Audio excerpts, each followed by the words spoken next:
He brought it, and everyone in the stands knew it. They would tap each other as he started to wrestle and say, hey, Keller's up. A quick bus ride from Alexian Village on Signal Mountain. You ready? Off we go. And they were on their way. Going to vote, right? Well, where would the world be without women? Jean Dolan is a 100-year-old voter. Friday, I'll be 101. She was born before women got the right to vote through the 19th Amendment in 1920. Women have come a long way. They've been creeping up. She won't say if she voted for Donald Trump or Hillary Clinton, but Dolan says Clinton's name appearing on the ballot. It just shows equal opportunity. As she makes her decision, You go into a cubby hole and vote. Dolan remembers her own family members getting the right to vote.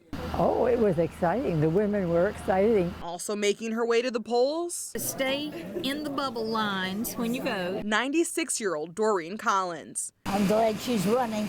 She says she voted for Clinton based on her political ideology. I never dreamed that when I first started working, a woman would have never had any responsibility, and now she's getting it. No matter whose name they selected on the ballot, both women say Clinton's candidacy shows girls and women of all ages they can break barriers and should always exercise their right to vote. But I want them to take responsibility. Take it very seriously.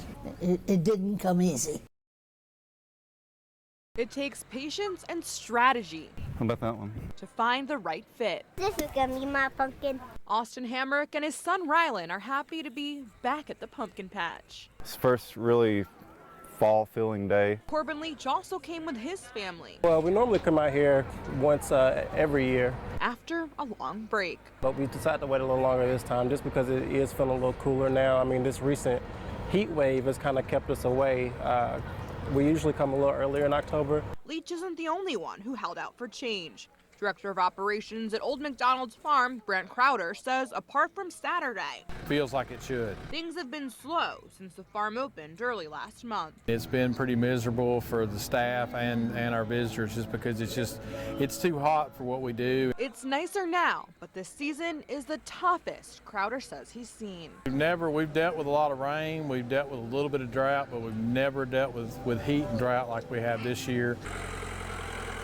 It will affect the bottom line from having to buy more pumpkins all the way through, not having as many visitors. Despite numbers in the thousands Saturday, Crowder says a bump this late in the 2-month season won't be enough for a comeback. We probably won't have a way to make it up this year. We may do some other events next year to try to make up some of it. These barrels at Chattanooga Brewing Company are loaded with beer. Oh yeah, every single one. And when the beer makes it out front, customers will have a new high-gravity local brew to enjoy. This is our new Scenic City Stout. It is an 8% traditional English-style ale. Before this year, Tennessee brewers needed a special license to brew at that percentage. The limit was 5% alcohol by weight. It does put us all on a more even playing field, so we can get out there and start competing with some of the bigger breweries. With Tennessee brewers on their way up, we checked in with Jack's Liquor on Market Street to find out if more beer could mean less liquor. Before now, only high-gravity beers from other states and places in Tennessee that paid for the license were the only ones available at liquor stores. John Millsap says, as a standalone shop, he doesn't think it will affect them. We have a special rapport with our customers, and we know their flavor profiles and what their likes and dislikes are. Everything at Lookout Mountain Hang Gliding is back in place, and now people are free to jump off of this ramp once again. Despite being up in the air, hang gliding is a sport that brings people peace. Can't worry about your bills or your anything, it's the only place you can be at that moment. But Sunday, Lookout Mountain hang gliding was barely visible through the smoky haze.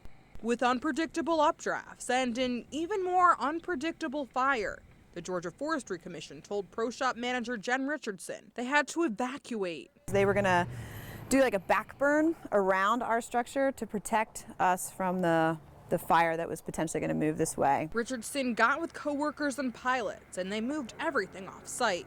That included 200 gliders. Harnesses out and anything, computers, anything we could get out of here. Today, after 3 hours of work, they moved everything back up the mountain. Tons of gliders, tons of gliders.